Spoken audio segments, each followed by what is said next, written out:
प्रधानमंत्री नरेंद्र मोदी ने लोगों से कहा कि जहां हो सके वर्क फ्रॉम होम अपनाइए, गैर जरूरी यात्राएं टालिए, ईंधन बचाइए।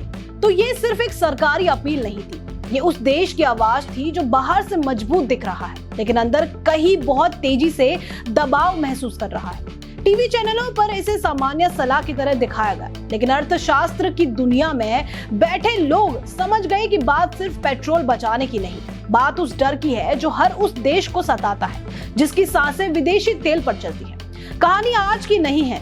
1965 में जब देश युद्ध और भूख दोनों से लड़ रहा था, तब लाल बहादुर शास्त्री ने लोगों से सोमवार को उपवास रखने की अपील की थी। तब देश के पास संसाधन कम थे लेकिन लोगों के भीतर भरोसा ज्यादा था।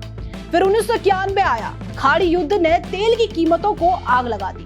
भारत के पास इतने डॉलर नहीं बचे थे कि वो अपना विदेशी कर्ज चुका सके। हालात इतने खराब हो गए थे कि देश का सोना गिरवी रखना पड़ा।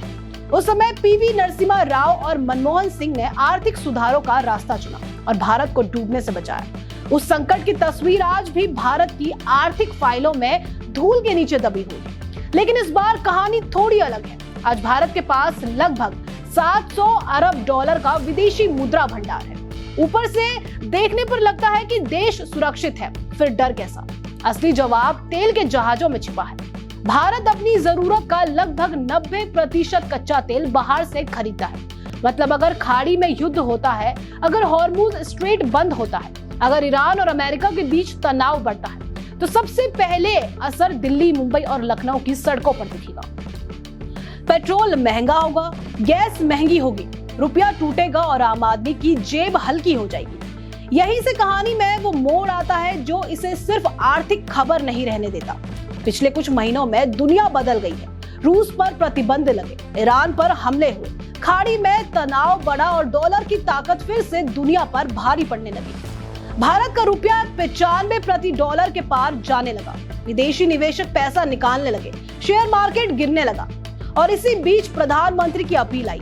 अर्थशास्त्रियों ने तुरंत समझ लिया कि सरकार जनता को धीरे धीरे आने वाले आर्थिक दर्द के लिए तैयार कर रही है। लेकिन असली सवाल ये नहीं है कि सरकार क्यों डर रही है। असली सवाल ये है कि क्या भारत अभी भी आर्थिक रूप से उतना ही असुरक्षित है जितना 1991 में था? जवाब थोड़ा कड़वा है, हाँ, बस तरीका बदल गया है। पहले भारत खाने और तेल के लिए संघर्ष करता था, अब भारत मोबाइल, इलेक्ट्रॉनिक्स, गोल्ड और लग्जरी लाइफस्टाइल के लिए डॉलर बहा रहा है। हर साल करोड़ों भारतीय विदेश घूमने जाते हैं, सोना खरीदते हैं, आयातित सामान खरीदते हैं। देश की अर्थव्यवस्था बड़ी हुई है लेकिन उसकी भूख उससे भी बड़ी हो गई है। और यही मुझे इस पूरी कहानी का सबसे दिलचस्प हिस्सा दिखता है। भारत की असली लड़ाई अब सिर्फ सरकार की नहीं बल्कि आदतों की है। एक तरफ देश विश्व गुरु बनने का सपना देख रहा है, दूसरी तरफ उसका पूरा इंजन विदेशी तेल और विदेशी इलेक्ट्रॉनिक्स पर टिका है। हम आईफोन चाहते हैं, विदेशी कार चाहते हैं, सोना चाहते हैं, विदेश यात्रा चाहते हैं, लेकिन डॉलर कमाने वाले निर्यात उतनी तेजी से नहीं बढ़ रहे। यही वजह है कि विदेशी मुद्रा भंडार बड़ा दिखने के बावजूद डर बना रहता है। मुंबई के ट्रेडिंग फ्लोर पर बैठे ब्रोकर इस डर को नंबरों में देखते हैं, लेकिन छोटे शहरों में रहने वाला आदमी इसे अलग तरीके से महसूस करेगा।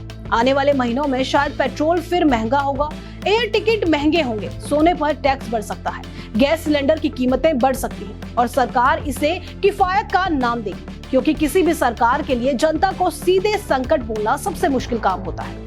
खाड़ी देशों में काम करने वाले लगभग 90 लाख भारतीयों की कमाई भी इस कहानी का बड़ा हिस्सा है। अगर वहाँ युद्ध लंबा चला, नौकरियां प्रभावित हुई, तो भारत आने वाला डॉलर कम हो जाएगा, मतलब दबाव और बढ़ेगा। यही कारण है कि मोदी की अपील सिर्फ पेट्रोल बचाने की सलाह नहीं है, ये उस सिस्टम का संकेत है जो समझ चुका है कि दुनिया अब पहले जैसी स्थिर नहीं रही। लेकिन इस कहानी का सबसे बड़ा ट्विस्ट अभी बाकी है। भारत आज भी दुनिया की सबसे तेजी से बढ़ती अर्थव्यवस्थाओं में गिना जाता है। देश के पास युवा आबादी है, टेक्नोलॉजी है, बड़ा बाजार है, यानी तस्वीर पूरी तरह अंधेरी नहीं है। असली सवाल ये है कि क्या भारत अपनी बढ़ती इच्छाओं को अपनी आर्थिक ताकत के हिसाब से संतुलित कर पाएगा? क्योंकि इतिहास गवाह है कि किसी भी देश को सिर्फ युद्ध नहीं तोड़ता, उसकी आदतें भी तोड़ती है। और शायद इसी वजह से मोदी की अपील इतनी महत्वपूर्ण है। ये सिर्फ ईंधन बचाने की बात नहीं, ये उस डर की झलक है जिसे सरकार खुलकर बोल नहीं सकती। एक ऐसा डर कि अगर दुनिया का तेल युद्ध लंबा चला, अगर डॉलर और मजबूत हुआ, अगर आयात ऐसे ही बढ़ता रहा, तो 700 अरब डॉलर का भंडार भी उतना सुरक्षित नहीं रहेगा जितना टीवी डिबेट्स में दिखता है। भारत फिलहाल तूफान के किनारे खड़ा है। सवाल ये नहीं कि संकट आएगा या नहीं, सवाल ये है कि जब आएगा तब देश सिर्फ सरकार की तरफ देखेगा या खुद भी अपनी आदतें बदलने को तैयार होगा। ऐसी ही और जानकारी के लिए बने रहिए एमएटीवी न्यूज के साथ।